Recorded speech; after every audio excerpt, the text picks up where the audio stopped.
آئیے خواجہ غریب نواز کی زندگی کے حسین پہلوؤں کا ملاحظہ کیجیے۔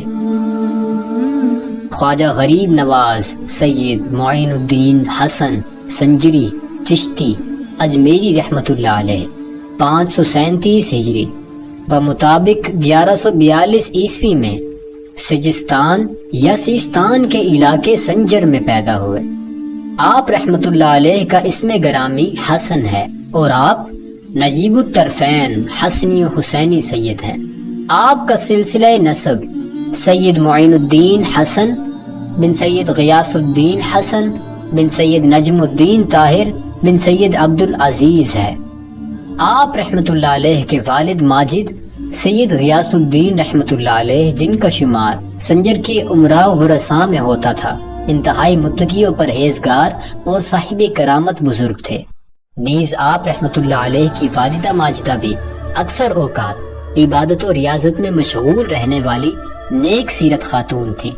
جب حضرت سیدنا خواجہ غریب نواز رحمۃ اللہ علیہ 15 سال کی عمر کو پہنچے تو والد محترم کا وصال ہو گیا۔ وراثت میں ایک باغ اور ایک پنچکی ملی۔ آپ رحمۃ اللہ علیہ نے اسی کو ذریعہ معاش بنا لیا اور خود ہی باغ کی نگہبانی کرتے اور درختوں کی آبیاری فرماتے۔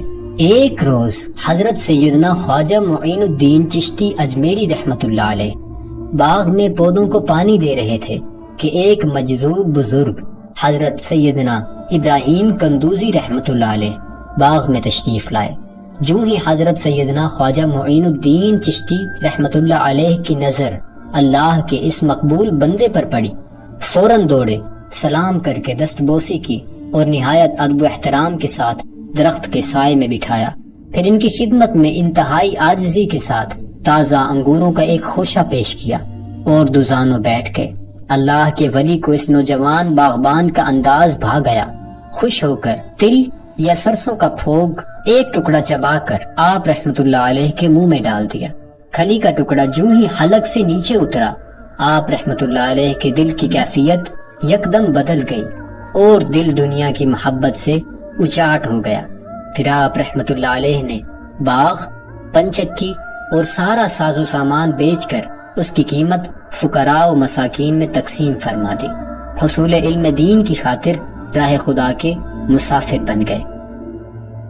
حضرت سیدنا خواجہ معین الدین چشتی اجمیری رحمت اللہ علیہ نے 15 برس کی عمر میں حصول علم کے لیے سفر اختیار کیا اور سمرقند میں حضرت سیدنا مولانا شرف الدین رحمت اللہ علیہ کی بارگاہ میں حاضر ہو کر باقاعدہ علم دین کا آغاز کیا۔ پہلے پہل قرآن پاک حفظ کیا، بعد ازاں انہی سے دیگر علوم حاصل کیے۔ علم کی پیاس کو بجھانے کے لیے بخارا کا رخ کیا اور شہرہ آفاق عالم دین مولانا حسام الدین بخاری رحمت اللہ علیہ کے سامنے حاضر ہوئے، اور پھر انہی کی شفقتوں کے سائے میں آپ رحمت اللہ علیہ نے تھوڑے ہی عرصے میں تمام دینی علوم کی تکمیل کر لی۔ اسی طرح آپ نے مجموعی طور پر تقریباً 5 سال سمرقند اور بخارا میں حصول علم کے لیے قیام فرمایا۔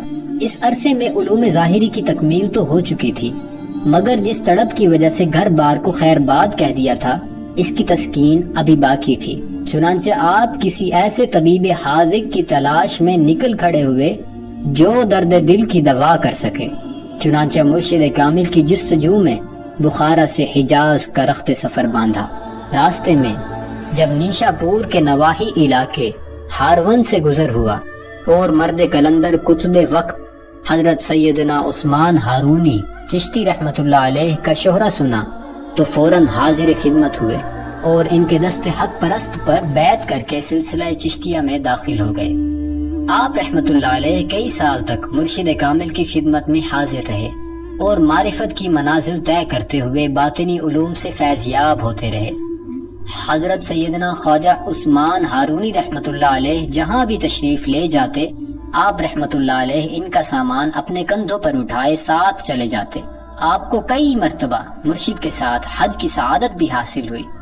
آپ رحمت اللہ علیہ فرماتے ہیں، جب میرے پیر و مرشد خواجہ عثمان ہارونی رحمت اللہ علیہ نے میری خدمت اور عقیدت دیکھی تو ایسی کمال نعمت عطا فرمائے جس کی کوئی انتہا نہیں۔ حضرت خواجہ معین الدین حسن چشتی اجمیری رحمت اللہ علیہ بارگاہ مرشد میں اس قدر مقبول تھے کہ ایک موقع پر خود مرشد کریم خواجہ عثمان ہارونی نے فرمایا ہمارا معین الدین اللہ کا محبوب ہے، ہمیں اپنے مرید پر فخر ہے۔ ایک بار حج کے موقع پر حضرت سیدنا خواجہ عثمان ہارونی رحمت اللہ علیہ نے میزاب رحمت کے نیچے آپ رحمت اللہ علیہ کا ہاتھ پکڑ کر بارگاہ الہی میں دعا کی، اے مولا میرے معین الدین حسن کو اپنی بارگاہ میں قبول فرما۔ غیب سے آواز آئی، معین الدین ہمارا دوست ہے، ہم نے اسے قبول کیا۔ بارگاہ رسالت میں خواجہ معین الدین چشتی اجمیری رحمت اللہ علیہ کے مرتبے کا اندازہ اس بات سے لگایا جا سکتا ہے کہ ایک مرتبہ حضرت سیدنا خواجہ معین الدین رحمت اللہ علیہ کو مدینہ شریف کی حاضری کا شرف ملا تو نہایت ادب و احترام کے ساتھ یوں سلام عرض کیا، الصلاۃ والسلام علیک یا سید المرسلین و خاتم النبیین۔ اس پر روضہ اقدس سے آواز آئی، وعلیکم السلام یا قطب المشائخ۔